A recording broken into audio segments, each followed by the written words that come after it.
지지와 관련된 이론들에 대해서 한번 알아보겠습니다. 청간은 지지에서 일어나는 수많은 현상들을 압축해서 본질만 뽑아낸 것이기 때문에 이제 공식 자체도 지지에 비해서는 좀 단순한 편입니다. 하지만 이제 지지는 현실 세계에서 일어나는 일들이자 내용이 청간에 비해서 굉장히 다양하게 발현되기 때문에 공식 자체도 많고 복잡한 편입니다. 지장간에 대해서 볼 텐데 사주에 대해 처음 접하시는 분들은 내용이 약간은 어렵기 때문에 대략적인 정의만 아시면 될 것 같아요. 지장간은 사주에서 이제 이 부분에 해당하고 지지와 관련된 여러 가지 이론들인 삼합, 방합, 12운성부터 암합, 원진 등 이제 지지와 관련된 많은 이론이 지장간을 기초로 해서 이루어지는 것입니다. 그래서 이제 개인적으로 보면 사주 공부에서 꽃이라고 할 수 있는 내용이기 때문에 의미와 원리를 잘 아시면 사주 공부하시는 데 도움이 많이 될 것 같습니다. 앞전에 이제 물의 상태 변화에 대해서 설명한 것처럼 물은 온도 변화에 따라서 얼음, 물, 수증기라는 모습으로 존재를 하지만 그 내부 안에서는 원자, 분자 수준에서 여러 가지 결합이 이렇게 생겼다가 끊어지거나 재배치되는 이런 현상들이 생기게 됩니다. 겉모습은 액체인 물이지만 일정 온도에서부터는 내부 구조가 수증기의 특성을 가지기 시작하는 지점이 존재를 하고 계절 역시도 봄이라는 모습의 시기이지만 여름의 기운이 생기기 시작하는 시기가 있고 그리고 또 가을의 기운이 끝나는 시기도 이 봄 안에서 존재하게 됩니다. 지지는 이제 총 12개로 자축인묘 진사오미 신유술해로 구성이 되고 인월인 양력으로 2월부터 시작해서 다음에 1월인 축월로 끝나고 이렇게가 1년에 한 세트로 구성이 됩니다. 사주에서 이제 지지는 연지, 월지, 일지, 시지 총 4개가 있는데 이제 특히 월지와 시지는 1년과 하루라는 시간으로 파장처럼 계속 반복되는 형태를 가지게 됩니다. 월지에서 이제 월지 한 글자당 대략적으로 30일, 한 달이라는 시간을 가지고 그리고 이제 임묘진이 봄을 나타내듯이 세 글자가 모여 한 계절을 이루게 됩니다. 인간이 농경사회에 진입하면서 1년마다 특정 시기에 이제 씨를 뿌리거나 곡식을 거두어야 곡식의 생산량이 좋다는 사실을 이제 알게 되었고 이 한 달이라는 월지 한 글자도 세부적인으로 이제 나눌 수 있는 시간이 존재한다는 것을 이제 알게 되었습니다. 인월이 보통 2월 정도 입춘부터 시작을 하는데 이 한 달 안에서도 지상에서 일어나는 현상들이 다르게 됩니다. 예를 들면 이제 겨울잠을 자던 곰이 깨어나는 시기가 있고 그리고 개구리가 깨어나는 시기, 벚꽃이 개화하는 시기 같은 것들이 이제 일정한 간격을 이루면서 다르게 나타난다는 것을 알게 되었고 이제 이를 통해서 이 한 달이라는 시간을 세부적으로 나누게 됩니다. 그래서 이제 월지 같은 경우에 월요일 분야라고 해가지고 지장간에서도 특히 이제 중요하게 생각하여 보게 되었습니다. 지장간을 이제 글자 그대로 해석하면 지지에 숨어 있는 천간이라는 뜻으로 봄, 여름, 가을, 겨울의 기운이 어느 시기에 생기고 그리고 가장 왕성하며 사라지게 되는지를 알 수 있는 지표입니다. 지장간의 이제 내용을 보면 일단 현재 쓰고 있는 지장간은 틀렸다고 보시면 될 것 같습니다.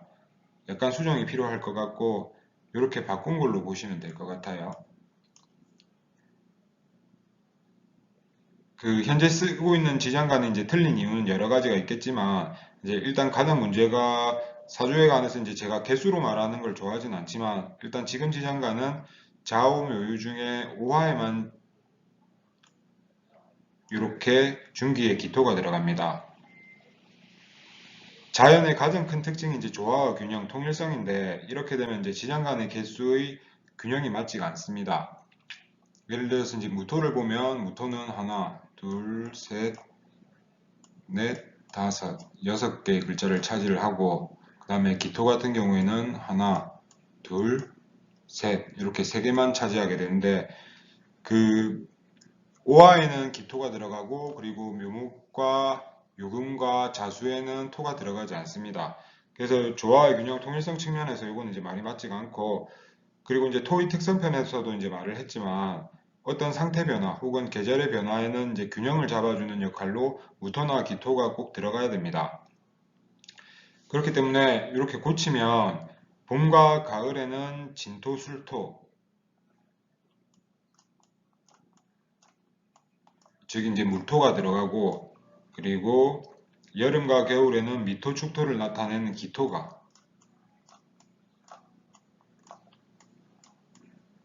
이렇게 개입해서 계절의 상태 변화에 관여한다고 보시면 될 것 같아요. 봄, 여름, 가을, 겨울 순으로 토 자체도 양, 순으로 이렇게 토가 진행이 된다고 보시면 될 것 같고, 요거는 이제 제가 조금 자신 있게 말씀드릴 수 있을 것 같습니다. 지장간은 한 달이라는 시간을 세 시기로 나누게 되고, 처음을 여기, 그리고 중간을 중기, 마지막을 정기라고 부르게 됩니다. 각 시기마다 이제 며칠씩 맞게 되는데, 요거는 이제 뭐 모르셔도 될 것 같습니다. 어쨌든 이제 한 달 동안 특정 기운이 발현되는 시기들이 존재한다는 것이고, 여기, 중기, 정기 중에 여기는 그 전의 기운이 아직 미치는 시기를 말을 해서 이렇게 보듯이 이제 전의 정기가 아직 여전히 남아있다 해서 여기라고 보시면 될 것 같습니다.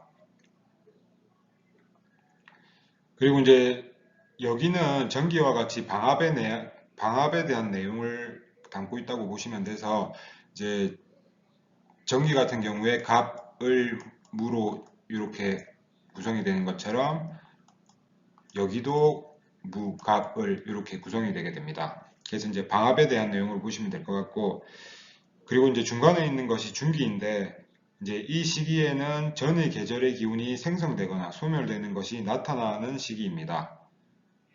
화기운의 생성과 소멸을 말하는 삼합, 여기서 인, 오, 술 이렇게 보면,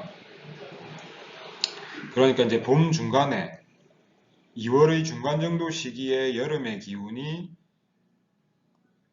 우리가 이제 살고 있는 지표나 대기에서 생기기 시작하는데, 그 기운은 이제 병정화 중에서 양화인 병화부터 생성되게 됩니다. 그러다 이제 오화의 시기, 양력으로 이제 6월의 중간 정도 시기에 이제 화의 기운이 가장 절정을 이루고 왕성하게 되는데, 이제 절기로는 하지를 말을 하고 시기적으로는 병화가 이렇게 정화로 바뀌기 시작하면서 여름을 구성하는 이제 병정화 기운이 뒤섞인 상태로 이제 화의 기운이 가장 절정인 상태를 말을 하게 됩니다. 이제 물에서 수증기로 변화할 때 백도시에서 물과 수증기가 같이 공존하고 있는 것처럼 이러한 이제 병정화가 혼잡된 상태가 있다는 것이고, 이때 이제 사용되는 토가 기토인 것입니다. 그렇게 되다가 이제 가을의 환절기인 10월의 중간 정도의 시기에는 여름의 기운이 이제 정화로서 화의 기운이 마무리되면서 여름의 기운이 사라지게 됩니다. 겨울에는 이제 여름의 기운이 아예 존재 자체를 하지 않고요. 이렇게 이제 목화금수를 보게 되면 먼저 양의 기운이 먼저 생기고, 그리고 음양이 혼잡된 절정의 상태를 이룬 다음에 음으로 변해 소멸하게 됨을 알 수 있습니다. 여기와 중기는 우리가 이제 실체적으로 느낄 수는 없지만, 그러한 기운이 자연 세계에서 물밑 작업처럼 끊임없이 일어나고 있다는 것을 말을 하고, 그리고 마지막 정기는 여기 중기와는 다르게 이제 우리가 확실히 봄이라고 느끼는 실체적인 모습을 말을 합니다. 그래서 이제 2월 한 달 동안 우리가 이제 느끼거나 보는 실체는, 봄의 실체는 이제 간목의 형태로 보게 되지만, 각각 시기마다 내부적으로 계속해서 이제 작용하는 천간들의 시기가 이제 다르다는 것을 알 수 있습니다.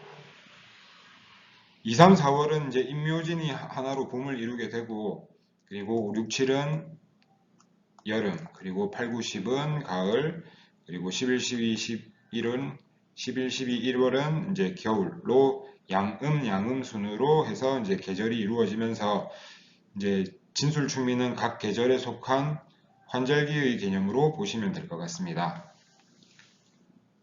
전기는 이제 여기와 같이 마찬가지로 방압에 대한 내용이 담겨져 있습니다. 이제 비슷하게 사유축을 보면 여름 사이 중기, 여름 5월이 중순 정도부터 때부터 이제 경금이 생기기 시작하고, 그리고 이제 9월쯤의 이제 이때쯤에 이제 절정을 이룬 뒤에, 그리고 1월의 중순쯤 또 이제 이렇게 가을의 기운이 소멸되게 됩니다. 이렇게 보시면 되고, 지진은 이제 실체이자 현상이고, 지장간은 밖으로 드러나진 않지만 끊임없이 일어나고 있는 현상 정도로 보시면 될 것 같습니다.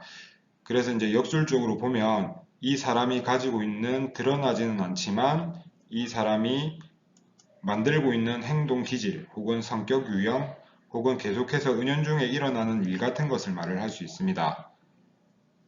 해당 사건들이 계속해서 일어나면서 이 사람의 성격이나 행동 유형을 결정짓게 된다는 이야기가 될 수가 있습니다. 특히 이 중에서 이제 토천간은 이제 항상 어느 시점마다 발현되고 있는 성질이기도 하고, 토천간은 이제 십성에 따라서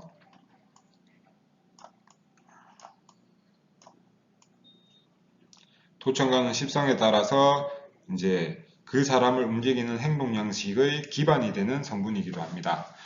그래서 뭐 만약에 이제 이런 사주가 있다고 치면 대략적으로 해석을 하면 이 사람은 이제 겁재라는 성분으로 자기 세상을 만들기를 좋아하는 사람인데, 기본적인 프로세스가 식상의 프로세스에서 행동 양식이 발현이 된다는 것이고, 그리고 이제 그 청소년기 아니면은 장년기 20대에서 40대 요 정도 시기에 이 사람은 이제 어떤 목표를 추구하는 그런 것들이 이제 시작이 된다고 말을 할 수가 있고, 그런데 이제 겉으로 보이는 것은 자기 세계를 만드는 그런 사람으로 될 수가 있어서 식상생재가 일어나면서 비식재 구조로 되고, 그리고 겁재와 정재가 충돌할 수 있는 그런 얘기를 할 수 있는 것 같습니다. 지장간에 대해서는 이 정도로 알아보겠습니다. 시청해 주셔서 감사합니다.